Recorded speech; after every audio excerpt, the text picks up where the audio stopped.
the Droid Army that was amassed by the Trade Federation, and more specifically the Confederacy of the Independent Systems, was quite possibly the largest military ever formed in galactic history, plunging the galaxy into a new age of war that almost outmaneuvered both the Republic, the Jedi Order, and the Clone Army. The Clone Army that was made up of 260,000 clones at the Battle of Geonosis, a truly astonishing number.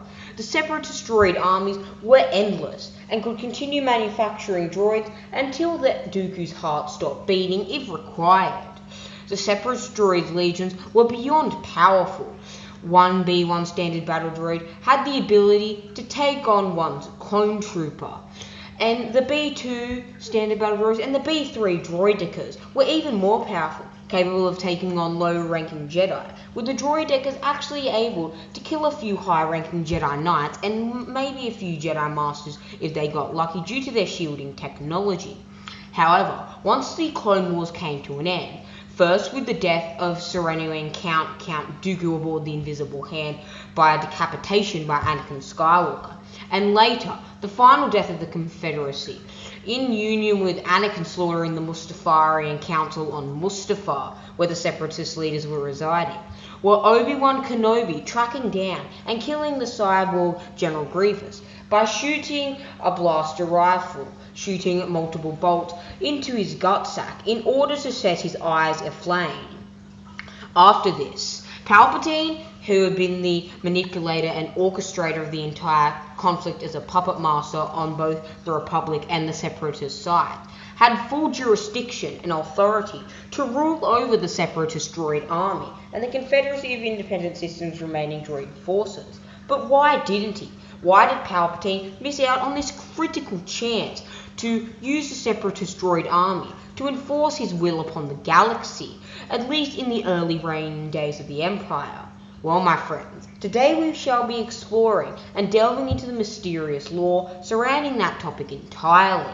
Why did Palpatine opt to start an entirely new military, the Stormtrooper Corps, and many other soldiers encompassing his galactic empire, without starting with a ridiculously powerful empire that was already in place in the Confederacy of Independent Systems? Before we proceed, students of the Force and weary bounty hunters from around the galaxy, I implore you, if you are not subscribed, please ignite the subscribe button and strike it down and fulfill your destiny. If you wish to ascend to the rank of Master, turn on the notification bell so you are always notified for any of your latest videos. If you wish to keep yourself updated on the Star Wars lore and wish to see other topics uncovered, like the ancient travels of Exar Kun or the complete life of a certain character, leave it down in the comments below. I implore you, it is your destiny. Now, my friends, let us begin. The Separatist droid army struck fear into the heart of the Republic for over 4 years. Within this 4-year conflict that would come to be known as the Clone Wars, having billions of casualties, many Jedi generals losing their lives, and ultimately resulting in the Jedi being betrayed from the inside, with the secret Sith Lord Darth Sidious, under the guise of Supreme Chancellor Palpatine, ultimately outwitting their ever so wise, enigmatic, and powerful Jedi Order, seemingly without effort, masking his false appearance until he revealed he was a Sith Lord in one vital point in the Clone Wars conflict to Jedi Knight and hero of the Clone Wars, the hero with no fear, Anakin Skywalker. Palpatine had full authority to govern over the Separatist droid army, so why didn't he? Well, in short, Palpatine wanted people to love his empire. He wanted to set his galactic empire apart from the peace-seeking Republic and their democratic nature. That is exactly why, in the Revenge of the Sith novelization, Palpatine posted proof and acted as a doppelganger, posting proof of the Jedi attempting to arrest him, however not including any of his slick saber movements and dueling skills against Mace Windu, only the beginning portion of the duel, where, in the beginning portion, Palpatine pretended to be a feeble old man in need of assistance. He played this to the Senate and had them ultimately convinced the Jedi were traitors to the Republic, and that the Republic needed to be abolished for a more efficient galactic empire to be reinstated and to become the true galactic powerhouse throughout the galaxy.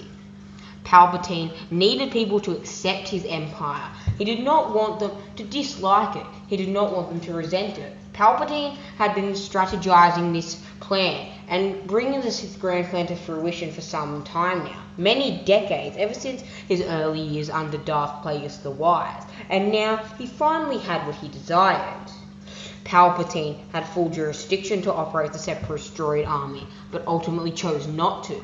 How do you think the public eye of the galaxy, encompassing roughly 250 million star systems and over 500 billion planets, would react if Palpatine, seemingly the benevolent father figure, new emperor of the galaxy, utilized the CIS Droid Army in the early days of the Empire, enforcing the reign of tyranny that was left behind by the Separatists? This would not only spark conspiracy theories and allude to the fact that Palpatine might have been the orchestrator of the entire conflict, or to gain his power as the one true galactic emperor. But not only that, it would also plunge the galaxy and its inhabitants into an undeniable sea of terror. Imagine if the army that had been tormenting the galaxy and had been single-handedly responsible for one of the most devastating wars on galactic record had suddenly showed up to enforce the new empire that was explicitly stating to the public they intended to do things differently and intended to operate in a way that would better and further the galaxy and make it prosper under Palpatine's rule. The entirety of the species of the galaxy, whether they were in or out of the unknown regions of space, would be terrified. The CIS Droid Army had concerned essentially every single star system in the galaxy, tormented them. So Palpatine needed to resort to the Stormtrooper Corps. In the end, he used his possible, unquestionable, unfathomable, and unparalleled IQ and intelligence and strategy and battle tactics in order to strategize and speculate that if they saw the CIS Droid Army, they would be terrified and immediately call for him to be supplanted as Galactic Emperor, which he did not want. He wanted his subjects to love him. He wanted them to have him remain in office and keep him in there for as long as possible. Of course, Palpatine would never have abdicated his throne no matter what the cause was, even if the entirety of the galaxy united against him. In the end, Palpatine deducted it would be a more simplistic and much easier choice if he opted out to inventing an entirely new imperial military, creating the Stormtrooper Corps as the main foot soldiers, throwing themselves as any opposers of the Empire. The Stormtrooper Corps had many veterans from around the galaxy, whether they were clone troopers or not, but primarily many different humans from many different worlds, who primarily had some or little military and fighting experience, would be abducted into the Stormtrooper Corps. The Stormtrooper Corps and the empire that they served would be painted out as a benevolent society that would help further the galaxy and plunge it and immerse it into a more prosperous time, even as they are experiencing now. The Stormtrooper Corps is praised and played out as being the version of God from the Bible itself. It was essentially hailed as whoever served in the Stormtrooper Corps were warriors, true heroes, and heirs to the Empire, whose service and sacrifice, if they perished in battle, would not be forgotten, and could not be forgotten under the reign of the Emperor. This is why Palpatine opted out the CIS Droid Army. Not only would it ignite a blazing inferno that would consume the fears, anxieties, and fears of every single being in the galaxy, feeding on their power and feeding on their fears, anxieties, and horrors and theories.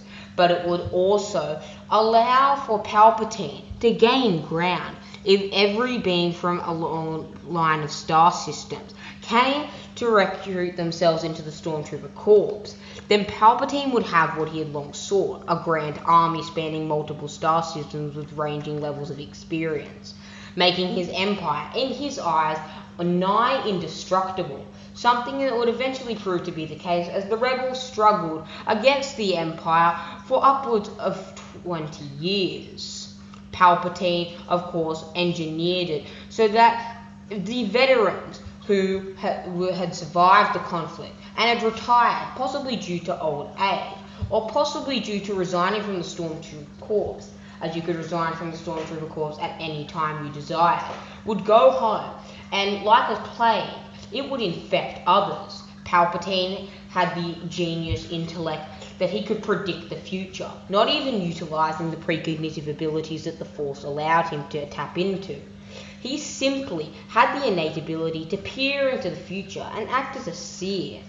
What Palpatine did was he speculated and hypothesized that all the beings in the galaxy, if, let's say, 100 beings on every single planet opted in to be stormtroopers, not only would there be an overwhelming number of Imperial military and forces that could govern the galaxy, not only that, but they would spread the stories as the Stormtrooper Corps as a great, noble, and peacekeeping task force that kept the peace in the new empire, sparking new interest and a flame that would consume the minds of many, opting them into joining the Stormtrooper Corps.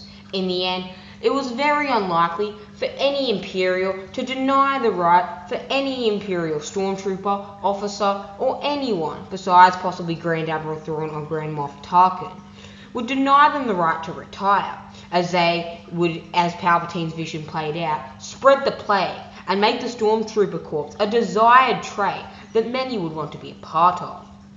Well, my friends, what did you think of this breakdown of why Palpatine opted out to not use the CIS Droid Army, arguably one of the most formidable military forces in the entire galaxy, and why, in the end, Palpatine's genius intellect made another genius move and moved another genius piece across the board?